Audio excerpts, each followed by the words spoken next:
I'm your favorite consumer law expert. I teach people how to repair, rebuild, restore their own credit using consumer laws. And I also teach now how you get paid for having bad credit, whether by suing debt collectors or consumer reporting agencies. What are you spending 16 hours on? Approximately we use 8 to sleep. I know I got a high school diploma, but that leaves 16 hours. What are you using 16 hours to do? So that was my thing. I would watch some anime, go to sleep, and then wake up early, double up on my learning, go to class, learn the thing again, become the person that does the thing so you can have the reward. Right. Why am I not being paid? That's right.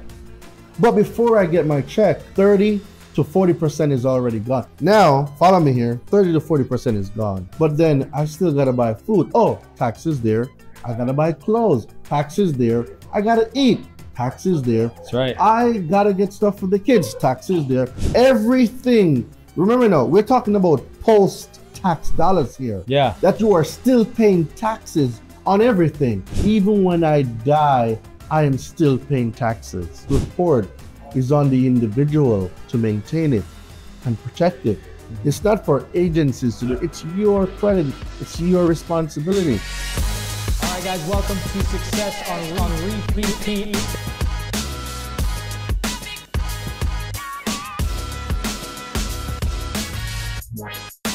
All right, guys, welcome back to Success on Repeat. What a blessing to have you here, tuning in to another episode. Man, we are here in Tampa at the JW Marriott Hotel in downtown, and we are just having a great time. The weather outside is amazing, but let me just tell you, the activity going on inside is even better. The masterminding, the back and forth, all of it is great. So right now, I'm welcoming my special guest, Dorein, here with us today. How's it going, Dorein? It's been great. Every day is the best day of my life, and I hope it is for you too. It is. It is. I'll tell you what. You said that to me, and I was like, man, I always say, like, living the dream, right? Or you said it could be a nightmare. That's military. That's a say we use in the military. Oh, is it really? Yeah. Oh, okay. How are you? Living the dream. Living the dream. So it almost could be sarcastic. Yeah. Yeah. Okay. It's a word. That's why when I said it to you, a dream can also be a nightmare. Sometimes I'll say another day in paradise, and like people, especially people from up north, will be like, you're from up north, then you come down here, you're like, oh, this is paradise. I'm like, yeah, but it's a little humid and hot, sometimes too. So anyways, thanks for being here, man. I really appreciate it. Right off the gate, I kind of want to just get an idea. Obviously, you have a couple businesses actually, and tell me about your businesses and tell us, like, you're obviously come to a point that you're excited about, kind of a level of achievement. Give me an idea where we're at today.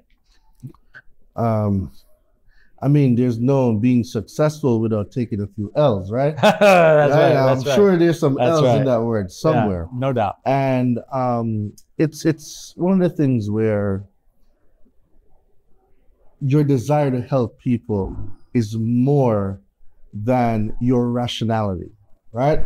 So as you go in business, as you get called to your assignment, you accept your assignment, you move into the identity of your assignment, and you start serving people. Yeah. You're going to, by default, you're going to make money, right? Right. And sometimes you can make a whole lot of money in a short amount of time. And then you're like, yo, I want to help everybody. Yeah. I'm going to help this person. I'm going to help that person. This is my good friend over here that's at McDonald's. I'm going to take you out. I'm going to make a food truck. I'm going to put you in there. I'm going to make you executive. And sometimes these people, you're just supposed to leave them alone. Yes. Just leave them alone. If they're in McDonald's, leave them alone. Yeah. If it's your friend that you think can do something, but they never showed, leave them alone. Because you're going to want this desire to help everybody, because now you've seen your bank account grow. You want to help everybody. That's right. But it's the fastest way to stretch them. Okay. And I'm guilty of this because it happened to me. Sure. I had a friend that we went to college, and she was working at McDonald's, right? Like I said, leave them alone. Literally working at McDonald's. Leave them alone. Sure. Right? Working at McDonald's, and I'm like, yo, it's cool. I'm here in Atlanta. Atlanta don't have a lot of great Jamaican food, so I know you're super dope. You're nice in the kitchen. I'm gonna make a food truck. I'm gonna make you run the food truck. This is what we're going to do, right? Yeah. I'm on board. Boom. Spent $140,000 building out the food truck and getting everything ready, right? Wow. Putting her on payroll, everything, right? Right. Few months after, oh, it's a lot. I can't do it anymore. I'm gonna put in my 2 weeks notice. Stop. Yeah. Bro, I would never lie to you. Wow. I would never lie to you. Right? So that's an L right there. But even though it's a loss and it's right now a negative, but there's still lessons learned. Sure. Leave people where they're at. When they desire a change in their life, they'll make an effort to change it. Right. And they'll seek you out. Yeah. Leave them alone. Yeah. Don't go hunting for people to save. You are not Captain Save-A-Ho. Leave them alone. Because the story with Jacob, right? Yeah. Was Jacob the one that took his inheritance early and left? Who was it? I think it was Jacob. No. So the prodigal son. It was Joseph. Prodigal son took his inheritance early, and it's the parable that Jesus tells where the prodigal son takes his inheritance early and leaves and squanders it, right? Wastes all the money, ends up, with the pigs or whatever. Yeah. Right. And then then he decides, hey, even the servants in my father's house live better than what I'm living. Exactly right. Exactly right. So whether his name was Joseph or Joseph, whichever name he was. His name might have been Joseph. It could have been. I can't remember, so don't quote me. I don't think we know the guy's name. But the point is, it was not until he realized that I can't live like this anymore. And then he seeked his turnaround, that he was able to go back to his father and he was able to get the blessing. So what happened was we blessed people too early with an assignment that they're not ready for. That's what happened.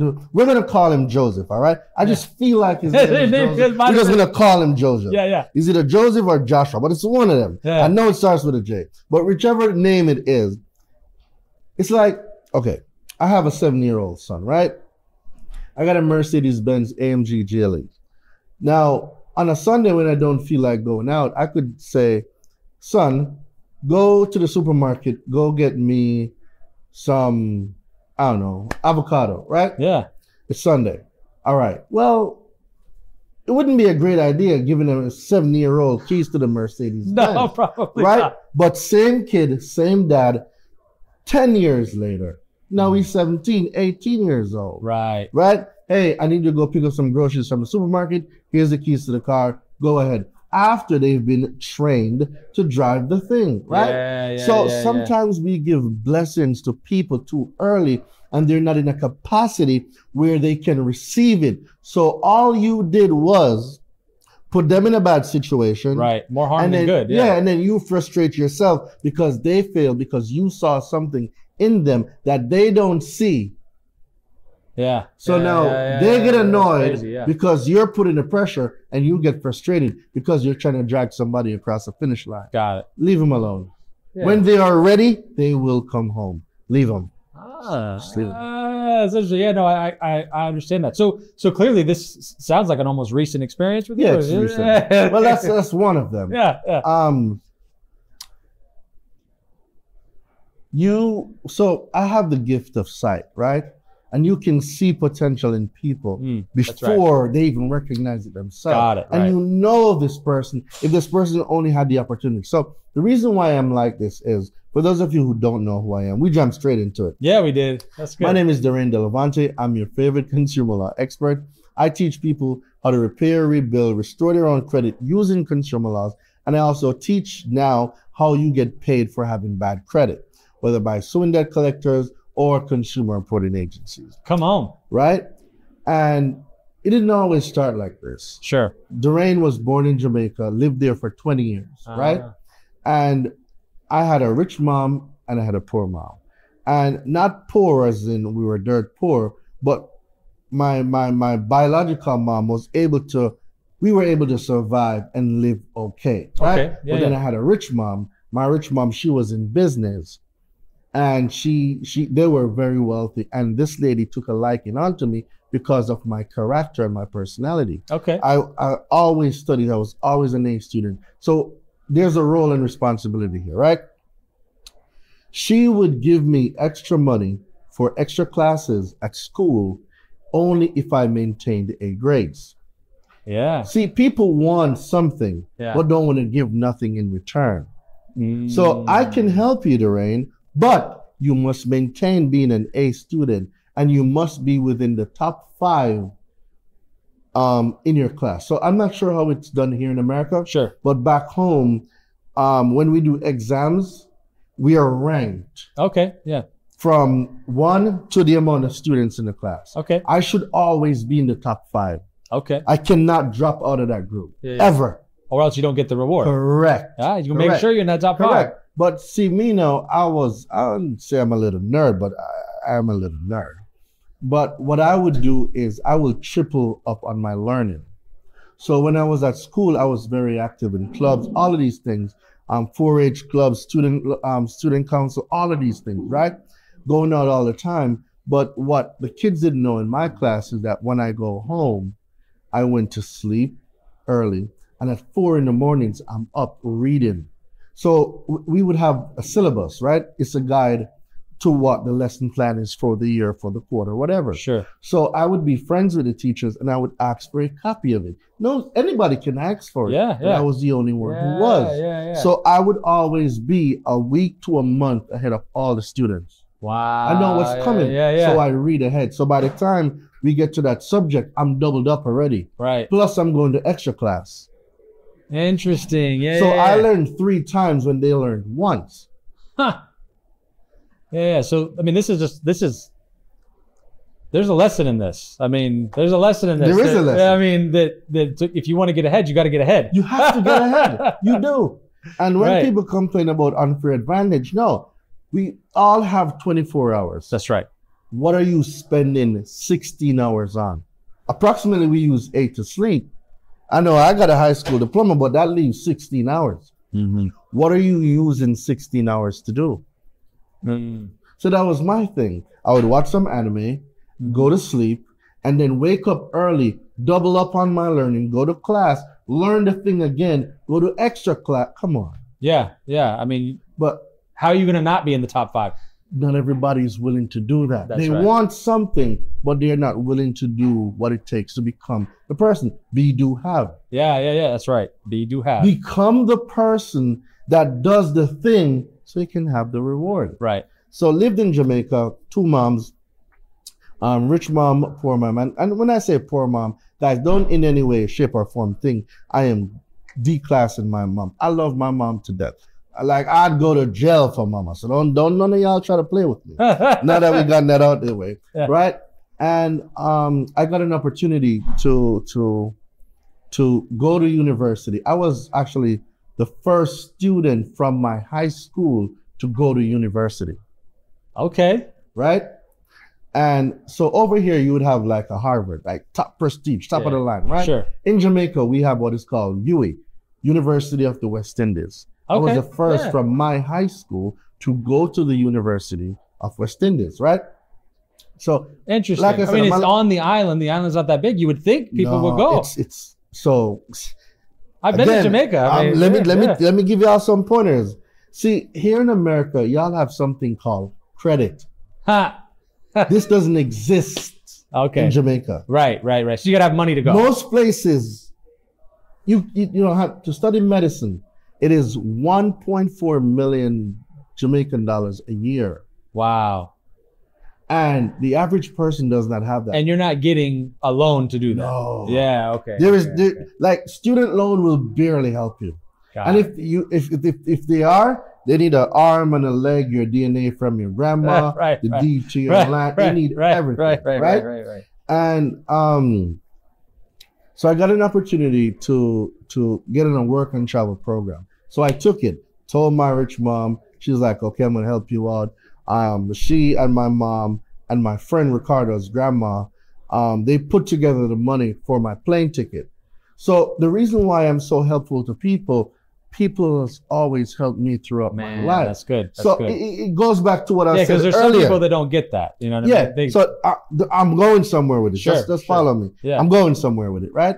So because things happen for me, a way it's never happened for people, I would love to give people the opportunity of help, because I know when I needed it, other people was there for me. Sure. But sometimes you cast pearls in front of swines and they do not know the value. That's right. And you put so much faith and confidence in people only to be frustrated because you see potential in people that they don't see themselves. Yes. So what I've learned on this journey of entrepreneurship is sometimes you just gotta leave people alone. Right. You cannot save everybody because not everybody wants to be saved. Right. You know, I think about that from my corporate days when I worked for bigger companies, that you would try to get somebody to behave in a certain way by putting them in a certain position. And it very rarely works that way. Very rarely does somebody change their stripes when you put them in the position. Most of the time, it's the person that's doing the behaviors already that you can put in the position to do that work, you know, and that goes right along with that. You want to give them the opportunity because you have the resources, but it is better you not do it at all because one, you're even going to mess the friendship up. Now. Yeah. Because now, like, what are we going to talk about? Yeah. Remember that time I hired? I gave you a whole business and you squandered it? $140,000 business. What's there to talk about? Yeah. There's nothing to talk about. So sometimes, like, not everybody you finish with, not everybody you start with, you're gonna finish with. Sure. Right? And I recently had to fire someone from my company. I started a company with them, but people get complacent. They do. And they stop doing what they're supposed to do. Right. Well, and what your hopes and dreams are and what you see as success isn't always what other people see as success. So I can tell you this from, you know, because we coach on residual income, right? There's a certain amount of residual income that once somebody's bills are paid, they get comfortable and they stop having a desire to go for more because their vision isn't that big. Their vision was just to stabilize. Once they're stable, then they get complacent. What happens? They start to have some attrition on their, you know, and they start to, exactly. You get it. You get it. Get caught up in titles, stop doing the work, stop double checking the work. But then that hurt me because the company lost revenue. Right. Right. Which is not good. There's chargebacks. You know what I'm talking about. I know exactly. And these chargebacks could lead to a lot of things. And I was not a great leader because I knew there was an issue, but I was given too many opportunities to fix it. Yeah. It goes back to the soft part of me, where you see something in someone and you want to give them the opportunity to fix it, but sometimes that could cost you your very business. Right. Yeah, especially if you're not inspecting what you're expecting. Because I trust you to do your job and you trust me to make sure that every 1st and the 15th, it hits your bank account. Yes. So there's a mutual understanding here. Yeah. But it was only a one-sided agreement. Only I found out that only I was doing my part. Right. Because and I should have noticed it with the chargebacks. Right. That the fulfillments weren't being done. The workflows weren't set up. The work was not being double-checked. Right. And what was assigned wasn't getting done on time. And so that's even bad for your brand, right? Because then, then the reason they're charging back, that's, it's funny that you say that. Well, it's funny that you say this because one of the pieces about chargebacks is an indicator of two things. Number one, that the person, aside from fraud chargebacks, right? If somebody stole somebody's card and bought your stuff, right? So chargebacks are an indicator, number one, that they didn't think they received what they paid for, right?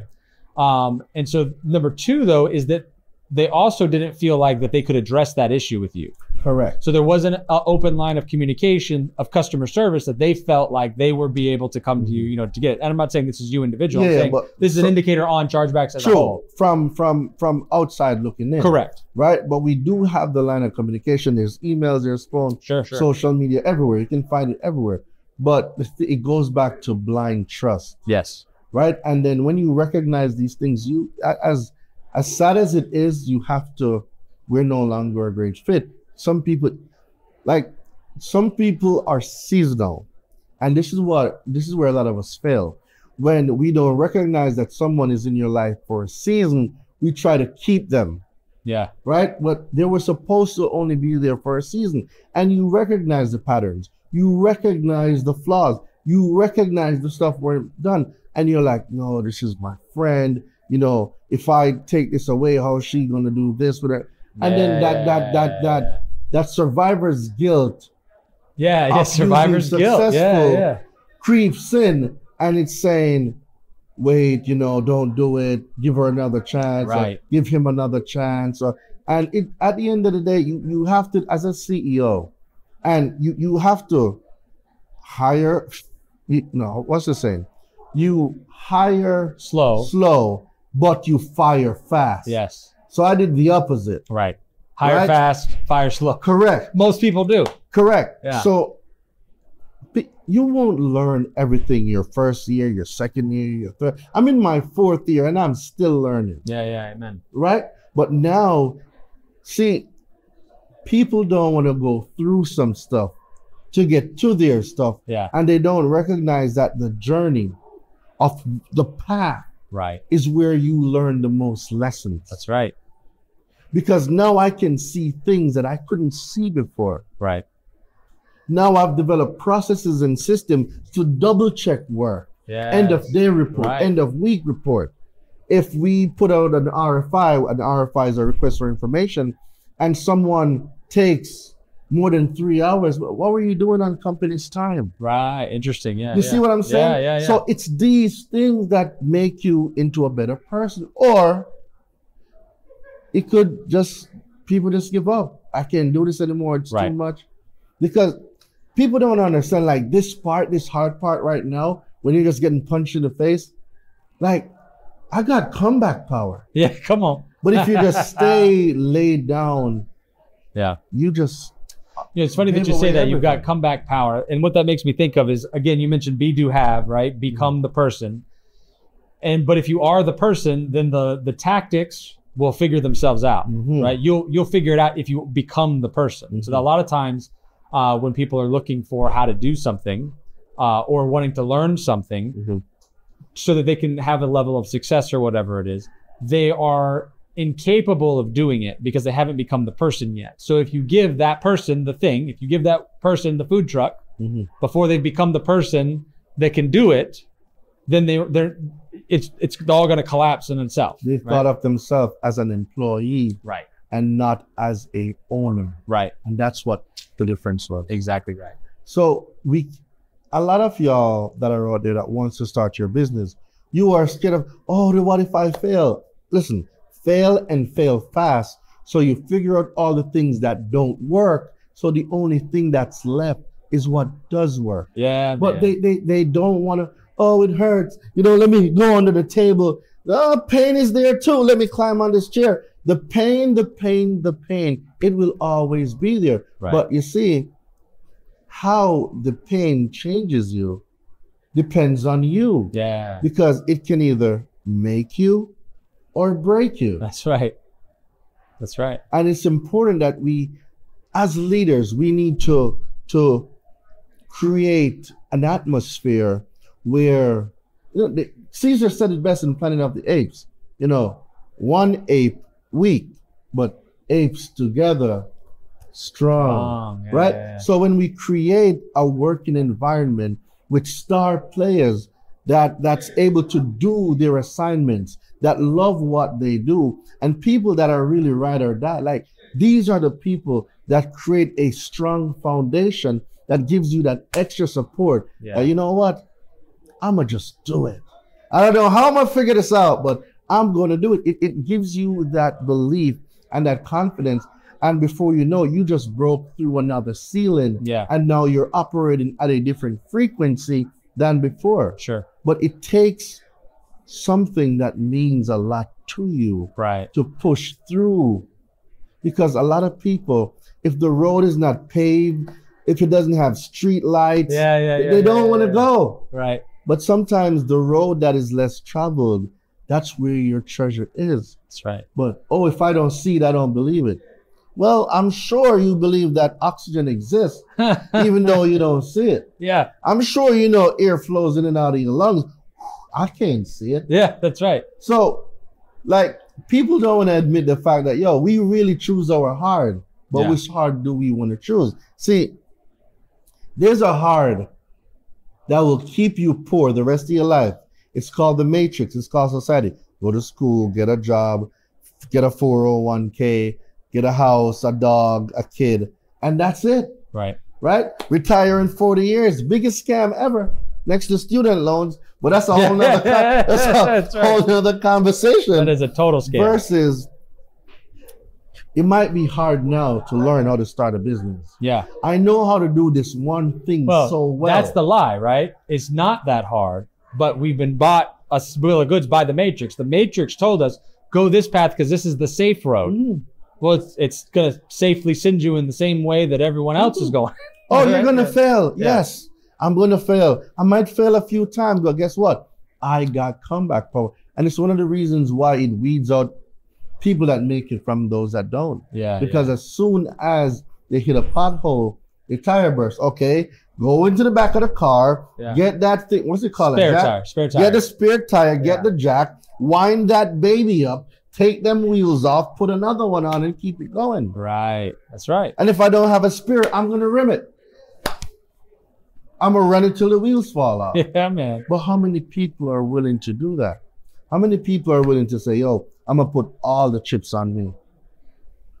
Interesting. Yeah, they're yeah. not. No, they're not. They're gonna say, yo, what are you talking about is nonsense. No, they don't. We talk about this all the time. They don't trust themselves because they've lied to themselves or they haven't kept their word to themselves over and over and over again. It's not secure. Yeah, yeah, yeah. Right? Well, again, whatever you're putting, whatever you think is secure, whatever you think is safe is actually a false sense of security.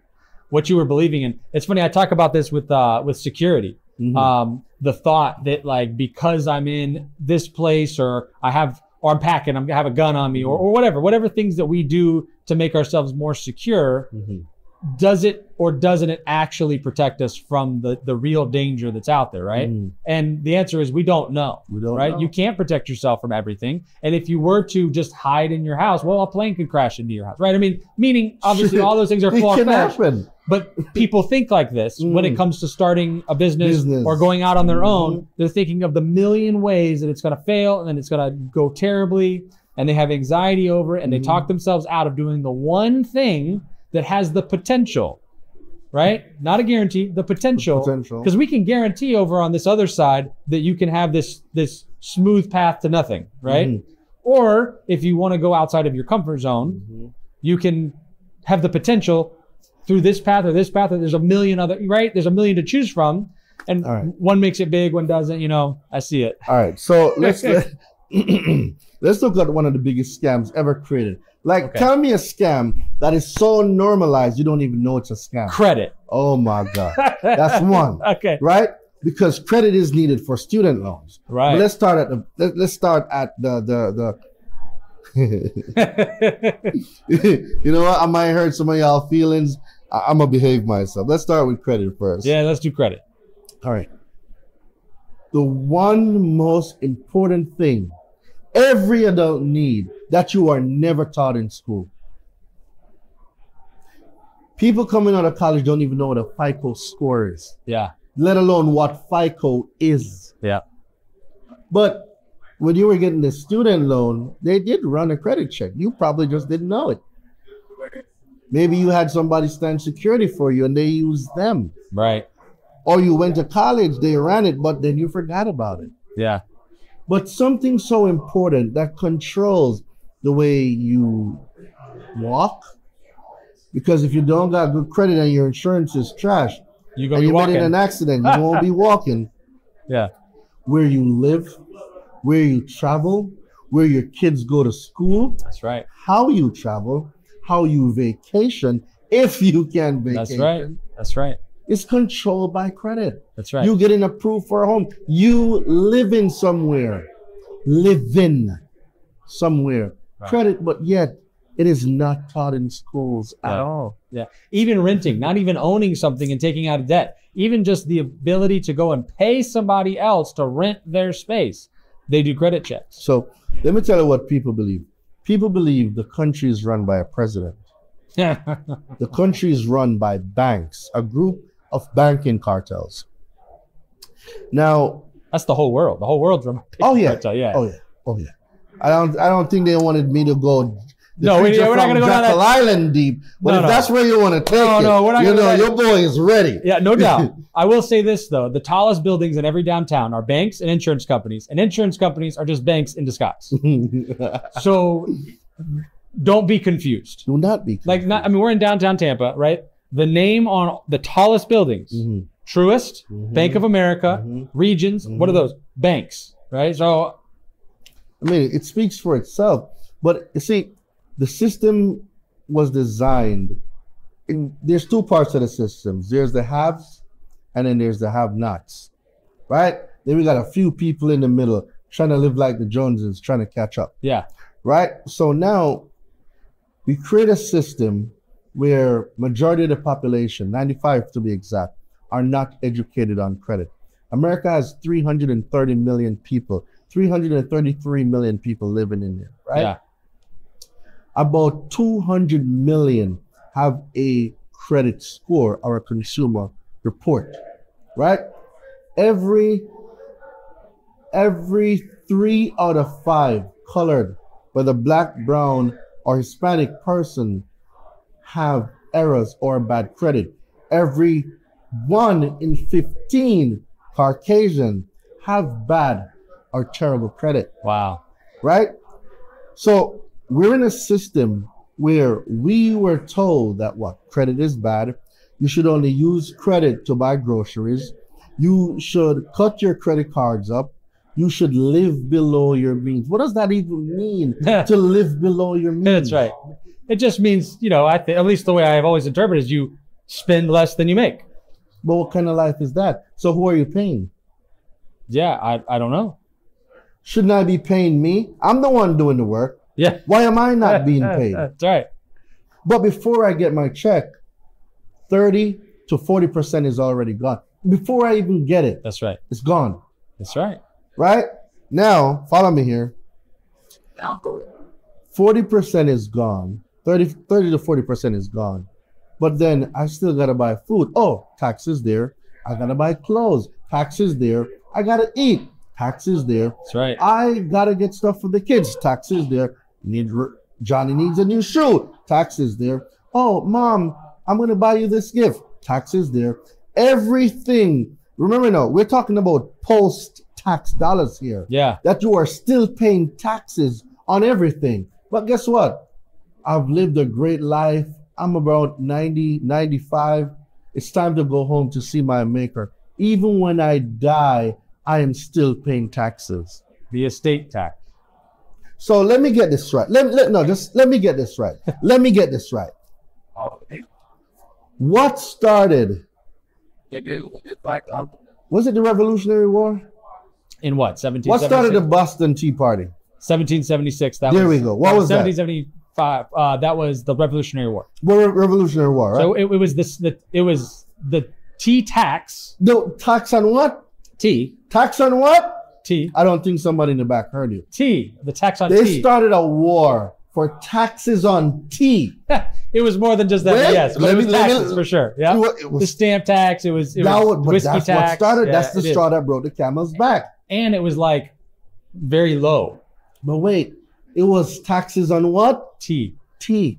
Yeah. They made a whole new country and started a war. Yeah. I didn't write the books. The books were written before I came from Jamaica. Right? Right? Yeah. But they started a whole war on tea tax. Yeah. Crazy, right? Yes. But right now, it was taxation without representation too, right? I mean, that's what type of representation we have now. What the IRS saying, you owe us 1.5 million and we're either going to take it or you're going to jail? No, this is also a good point. This is also a good point. If it's a duck, it looked like a duck, it walked like a duck. Yeah. However, so they started a war based on tea taxes, That's right? Yep. Plus other little things. Yeah. But tea, that's what is promoted. I'm going to call it what it is. They said it's a tea tax. That's what I'm going to use. Yeah. But we're okay with, for every dollar we make, 40 cents comes out, gone. And the 60 cents that's left that you're supposed to live on, you're supposed to pay taxes on everything. So at the end, you're only left with 10 cents on every dollar. What type of life are you going to live off of 10 cents on a dollar? Not the life of your dreams. Well, they say the average American don't even have $1,000 in their bank account. Why? That's awful. They actually, you know what? I think oddly enough, it's Dave Ramsey that tells that stat all the time, and he's always saying that the average American would not be able to withstand a $1,000 emergency. It would put them, because they're already paycheck to paycheck. Mm-hmm. It would put them to the point where they would maybe possibly contemplate bankruptcy. Yeah. But we can send billions and trillions overseas.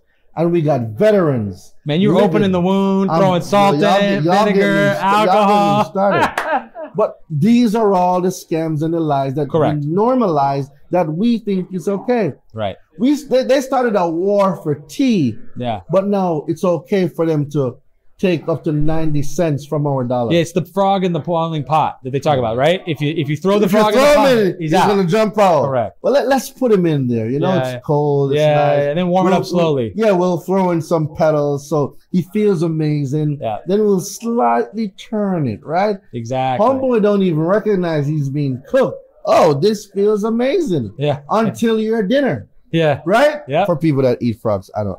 Yeah, I don't eat frogs either. You get the message. But my point is, things that are supposed to set us free, the first thing that comes out of somebody's mouth, it's a scam. Because if that were true, everybody would be doing. The same way I tell people, you can delete anything from your credit. Oh, Dorein's a scam, he's lying. Your consumer report says that you give permission to put anything on the report. So if you give permission to put it on the report, right? 15 USC 1681 B2, right? Written permission. If you give permission to put it on there, if you don't give permission, how does it reach on the report? Okay, this is a good point. So when you sign a credit card application, part of the terms of that is that you are allowing them to put stuff on your credit report. Correct, but you only get one disclosure. The credit card statement should have 3 disclosures as per the Gramm-Leach-Bailey Act, 15 USC 6802. Right? It's called B, opt out. And it says, number 1 says that before any financial institution puts any information on your consumer report, that institution must let the consumer know, hey, we are going to put this on your report. That's number 1. Number 2 says, you're supposed to say, hey, consumer, if you decide for us not to put it on there, you should also tell us. And then number 3, or C, says, in the event that you decide that you don't want us to put it on there, we will send you the information for you to opt out. So this is why randomly, every once in a while, I get an envelope from my credit card company with just like a packet of terms and conditions. Is this disclosure? But if you go through it, see, the thing is, most people don't read it. No, I don't read it. If you want to hide something from someone, put it in a book. Put it in writing. You're not going to read it. That's right. But this is where your power is. Yeah. Because if you don't know, they have to tell you. But if we don't read it, that's not their fault. You're not reading it. That's on you. Right.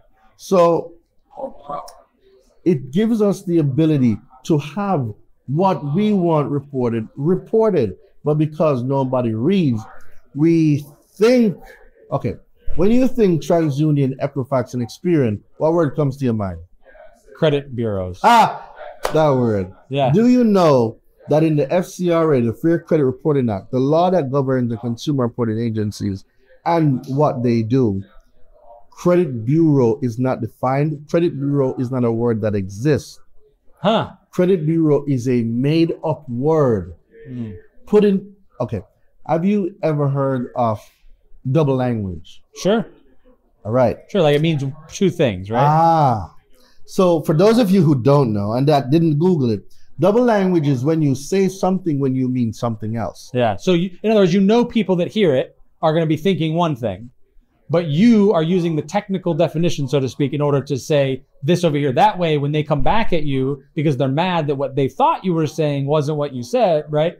Right. Okay. You're onto it. Okay. Now, excuse me. Follow me real quick. When you think of the word bureau, what comes to mind? Government agency.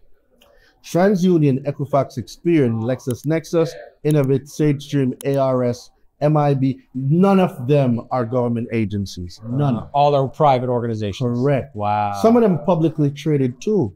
So they are for profit. Oh. Right? Stop. But they adopted a word that is feared by everyone. Everybody fears the government. Yes. Especially the United States government. Listen, FBI stands for Federal Bureau of Investigation. So if a agency adopts you get me fired up, bro. I'm about to go. Where's my credit report? Get my phone. An agency adopts the word bureau, credit bureau, you're going to think that there's a government organization that runs credit. Well, it's true. It's part true. We have what is called the CFPB, Consumer Protection Financial Bureau, but it is the only bureau, and that is an agency that oversees the credit industry. But TransUnion, Equifax, Experian have adopted the word. All it did is marketing. Yeah. They adopted the word. We didn't say it. People call us credit bureaus. But when you look at their actual name, they are called consumer reporting agencies. That's right. You're right. I have heard that. Right? Yeah. And you can find that definition in the FCRA 15 U.S.C. 1681A on the definitions and rules of construct. It's right there. Yeah. So now that we know the truth, see, people in the matrix, you are blind to the truth. But once the wool from your eyes are lifted, you can see, and some people don't like what they see because now they see the strings. Wow. Right. Like when you learn what I teach, you cannot unlearn almost stuff that you don't want to see. You don't want to know, because once you learn it, you're accountable to it, right? Because then if you know the train is coming and you don't get off the track, you can't complain when the train hits you. And so a lot of people were real comfortable just having a problem with the credit agencies. But now that once they get some information, some of them don't really want to know because they were a professional victim, or they enjoy that ability to complain, whether they know that cognitively or not. But the credit report is on the individual to maintain it and protect it. It's not for agencies to do. It's your credit. It's your responsibility. But it's easy to blame someone else than to say, I had this late payment. I had this collection, but let me learn how to deal with it. That's the part that's not clicking. People don't want to learn. They want a microwave fix. Right. Yes, they do. Put me in a software, press a button, it goes off. But what did you learn? Put it in a software. It generated letters for me. It went off to the credit bureaus. There ain't no damn credit bureaus. Right? It goes off to the consumer reporting agencies. But you learned nothing. It's funny that you say this. So within the credit card processing industry, so obviously credit card processing is the processing of all the data. Correct. That's really all it is. And in the processing side, the big issue now is cybersecurity. And so in order to keep the government, an actual government agency, this is funny because this goes right along with it. In order to keep the actual government agency from regulating and governing the payment card industry, the card brands, Visa, MasterCard, Discover, American Express, got together and created their own non-governmental organization called PCI, Payment Card Industry, and came up with DSS, Data Security Standards. And they did this so that nobody else would come in and then impose from the government on top of them this. So then what do? They charge merchants for two things. They charge them to certify themselves as PCI compliant, right?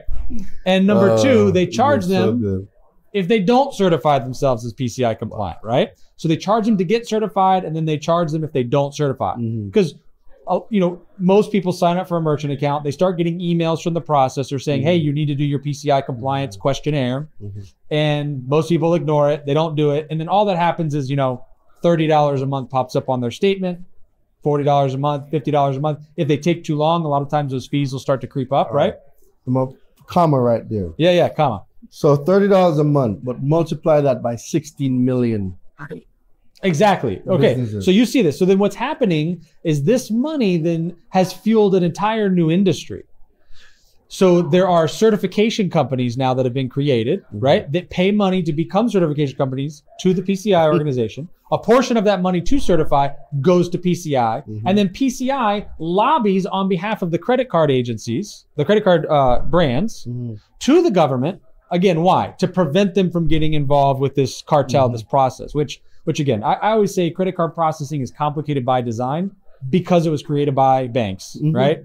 But it wasn't created for, so, excuse me. What people need to comprehend, this system wasn't designed for the normal person. Okay, I got one more thought on this that goes right along with what you're saying. So within PCI, the questionnaire itself is meant to ask probing questions to the merchant that takes credit cards so that they will, it's not just to certify them as PCI compliant, it's almost to educate them. And so it only exists because it is justifiable. So the credit agency exists because it's justifiable, right? Look, how's a bank gonna know whether or not they can trust you? Correct. Okay, how is a consumer or the credit card agency company is gonna know whether or not you're taking credit cards in a manner that's not going to cause fraud to the consumers, right? That you're not doing it in a reckless manner. So they want you to attest, certify that you are PCI compliant. Well, it's the same idea over here. Man, the credit card people, they got it, bro. So they got it going on. If you peel the curtains back, that's what I'm saying. You probably will find out that the same people that own these ones over here are the same ones that they already know the game. Without a doubt. They already know the game. Yeah. So what we do, we create a new problem, but we already had the solution in a folder on the back. So, hey, Jim, go get that folder about this new problem we're about to solve. All right, Well, but lock the solution away. You know what I mean? Yeah. Put it behind the paywall. Yeah, exactly right. Exactly. All right, let me give you another joke. Do you remember before we got the blue checks on Instagram that you can pay for, right? Oh, yeah. There were so many fake accounts. Yeah. Why do you think Facebook did nothing about the fake accounts? So they could sell you a blue check? Facts, bro. Why solve the problem when I have a solution? Listen, pharmaceutical industry. We can't. We don't got time for that. I don't know if you want to touch that one. You want to touch it? That's another episode, right? I'm just saying. I think the people know. You guys are smart enough to know, right? That it's a scam, right? The best thing you can tell me a scam that's so normalized that people think it's not a scam. Yeah. Pharmaceutical companies. Yeah. Credit. Exactly right. Okay, so let's narrow this down. I want to. You're obviously an expert on consumer law for credit. At all things surrounding credit. So much so that you're like citing the letter of the law, quite literally. Let me tell you how bad the government made credit to be a scam. They got it so bad that the state, do you know that credit repair was illegal in the state of Georgia until last year, March? Credit repair was illegal? Credit repair was illegal. Like as a service, or somebody provide a service. Maybe my accent. It could be my accent, guys. Illegal. The one you go to jail for. Not legal. The one they show up with guns at your door. Yeah, okay. Illegal. Yeah. In the state of Georgia until last year, March. That's crazy. Yeah. But why? Because credit repair is a scam. Because people are going to take your money and don't do nothing. That's bullshit. People go to Amazon and steal Amazon products and say, hey, I never got a product. And they get a refund. Yeah. Isn't that a scam? Yes, it is. But you see, when it comes to your finances, it's easier to control. Yes. So if we make a population ignorant, then they're prone to what? Subprime lending. Yeah. Be quiet, get in line, do what we say. Right? Yeah. I know you need this car. Right. I need a $10,000 down payment with a 36% interest rate. These are the things that are happening. Yeah. These payday loans, these buy here, get these title companies. This is what's happening. Okay, let me blow your socks off right now.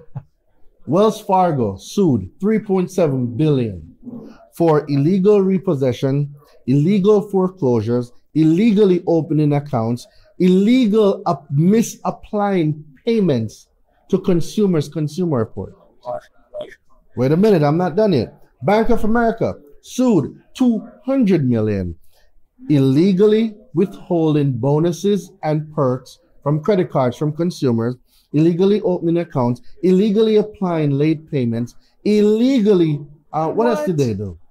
Today's Wednesday, the 22nd. Yeah.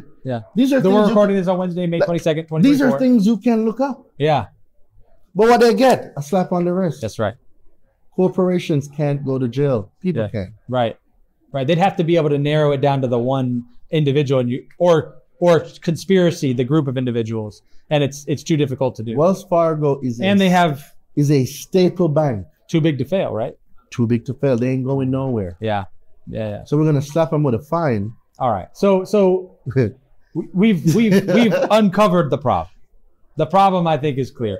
What's the solution? The solution is the education, but the system promotes the education as scam. Because if someone says, hey, we're going to repair your credit, the first thing they're going to say, oh, whatever the banks put on your credit is supposed to be there. That's a lie. The law says 15 USC 1681b2, without written permission, a consumer reporting agency can't furnish a consumer report. And 15 USC 6802 specifically says that you can opt out of having your information reported. So if I can opt out of my information reported, where does the bank get power to put my information to a consumer reporting agency if I have the ability to opt out? Wow. Okay. Right? Late payments. Over 43 million Americans have late payment within the last 6 months. Yeah. Right? And they're going to tell me that, oh, you were late. Prove it. There's only one law that justifies a late payment. Only one law. A payment can only be late as long as this one law is followed. When you go to 15 USC 1666b, timing of payments, it says that a creditor cannot treat a payment as late for any reason on an open-end consumer credit plan unless okay. means you cannot treat it late unless you do these things. Okay. Make sense? What's this thing? That's what the law says. Yeah. It says a notice must be sent to the consumer, right, with the statements. Also with notices from 1637B. 1637B has 12 notices that must go out with it as well. Oh, wow. Okay. And these notices must be mailed or delivered not later than 21 days before the payment due date. Okay. Right? Okay. So now, if it has to be mailed or delivered, and it must be mailed or delivered 21 days before the payment due date, that simply means before they can furnish a late payment, they must have proof that the item was mailed or delivered to the consumer 21 days before the payment due date, and the disclosures from 1637B and the statement was also included. Interesting. Okay. Right? But they furnish a payment as late to a consumer reporting agency, 15 USC 1681A, accuracy and fairness of the consumer report. 15 USC 1681 EB, a consumer reporting agency can furnish a consumer report as long as the consumer report has what? Maximum possible accuracy. Then, all right, let's take the definition of accuracy. What does that mean? All values correct, all values exact. That's okay. Accurate. Okay. It's accurate to the T. Sure. Right? So how did TransUnion, Experian, and Equifax furnish a late payment on your credit? It simply means that they either must have a copy of the tracking number that was used to prove that the notices and the statements were delivered to the consumer, mailed or delivered 21 days before the payment due date, right? Interesting. Okay. A consumer report must be accurate. Yes.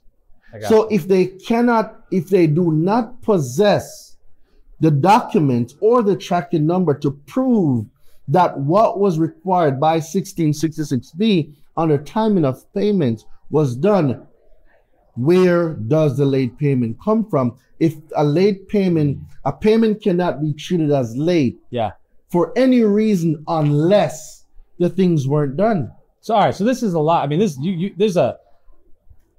in other words, it's important that people arm themselves with the information. Do you have a place that they can go to get this information? I do. So I know I gave you all a lot. I know. Yeah. Whew, take a breath. Spinning. You're all right. But we haven't even touched anything yet. Yeah. Like, how long do they say a bankruptcy stays under credit for? What, 7 or 10 years? 10 years. Right? Right. 10 years. Yeah. Well, it's not what you know, it's what you can prove. Right. The reporting of a bankruptcy on a consumer's consumer report is actually identity theft. And the bankruptcy can be deleted by law in 4 days. But people don't know this. Anyway, so for those of you that want to find me, on YouTube, I'm Daraine Delevante. That's DARAINE DELEVANTE. I'm on all social media platforms, Daraine Delevante, YouTube, Instagram, Daraine Delevante, DARAINE DELEVANTE. Yeah, and we'll put a link. We'll put a link for sure. Yeah. And for anybody that's watching this and you have late payments, all you got to do is send me a text message, right? Just send me a text. I answer my texts. Don't worry. So send me a text. Text the word late payment so I know what you have issue with. Late payment to 917-993-5238. So that's 917-993-5238. Text the word late payment. And earlier for your question, what I do is I have a university. It's called Consumer Law Secrets University, where I teach consumers and credit repair business owners. What we just discussed here, I teach you how to use the law. How to use the law put in place by Congress to delete any account from your credit, and how to, you as a business owner, how do you use consumer law to have a profitable consulting business, not credit repair business, a consulting business. Because you know, a lot of people don't know, you cannot charge for credit repair before you do it. That's illegal. Huh, okay. CROA, Credit Repair Organization Act. Okay. So you know, we will say this a part 2. If y'all want a part 2, drop the word part 2. I don't know, man. We'll see. We'll do it. Yeah. So we'll make part 2. I don't know. We see each other. We can do a lot with part 2. Yeah, we can. Yeah. If y'all want a part 2, let Ryan know. Let me know. Drop it onto there. Let's see.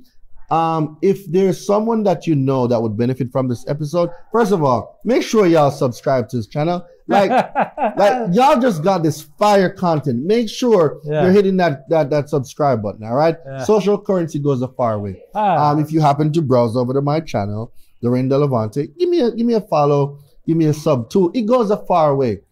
Share this episode, because this, I believe, is a very educational. I'm blown away. I've learned a lot. I've been through terrible credit to the point where like now I have great credit, and I'm in the, you know, it's one of those things where like once you get good credit, then you're like, oh gosh, you know, you walk different, right? You talk different. Yeah, but you also them try to annexes drop different on the table. It makes a little clink sound, you know, because it's like this thick. I didn't know. No, I'm gonna put this on my gold card. Yeah, exactly. Because you know it's 5 times. Bro, we got the platinum now. Yeah. Come on, so you know. But what I mean by that is I wish I would have known a lot of what you've already said along the way, because I'm not gonna say I've made every mistake in the book, but I've made a bunch of mistakes. But you're not supposed to learn this. Yeah. If you do, how the banks are gonna make money? If you go with your 800 credit score and I go with my 600 credit score, I'm going to pay upwards of 18% interest. Yeah. You're getting maybe 2 or 3% interest. They're not making no money off of you. Yeah. Chances are you're going to pay off your entire loan. Right. Chances are I am going to default. Huh. So they're going to get the down payment that they charge, that they shouldn't charge, because down payments are illegal on cars. But we'll get into that on part 2. Huh. They're going to get the interest that they've been collecting, right? Yes. There's an insurance policy built into the loan, 15 USC 1605. Pay for the balance. So they don't lose any money. To pay if the consumer defaults on the loan. Yeah. It protects the credit life, right? And they take all the payments, then they sell it to a collections agency. They send it to repo. They send it to the auction. They make it 6 times the money. Yeah. Okay, wow. So why get paid once off of you with good credit when I can get paid 6 times with somebody with bad credit and still go and take the collateral? Which one makes more sense? Well, I think if you're watching this, then you know the answer to that question. I'll just leave it right there. Yeah. I think you know the answer to that question.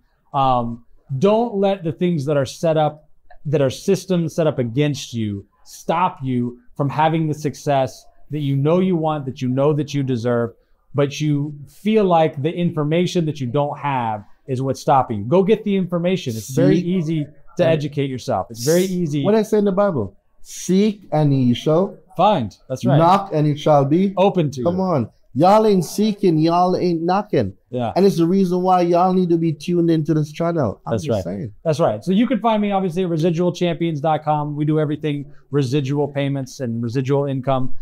Your bills every month, because of the way credit works, are residual every month. Your income should be residual as well. It is what it is. So before we go, because you just struck another nerve. Yeah. So people look at their expenses as a liability. Yeah. Right? It's a liability to them, but it's an asset to somebody else. The question is, that's right, which side of the table are you going to be on? Yeah. The liability, pushing it out, or the asset, taking it I'm guessing. That's a big The Finnegan's gonna leave that one there. All right, so you know what to do. Like, subscribe, do all that good stuff. We appreciate you guys paying attention. Use this information to your benefits. Go to consumerlawsecrets.com. Get you some information that can help you get yourself in the right position so that you're not being hindered by silly things just because you didn't know what to do. Go learn what to do, and we'll take it from there. Bless you guys. We'll see you on the next one.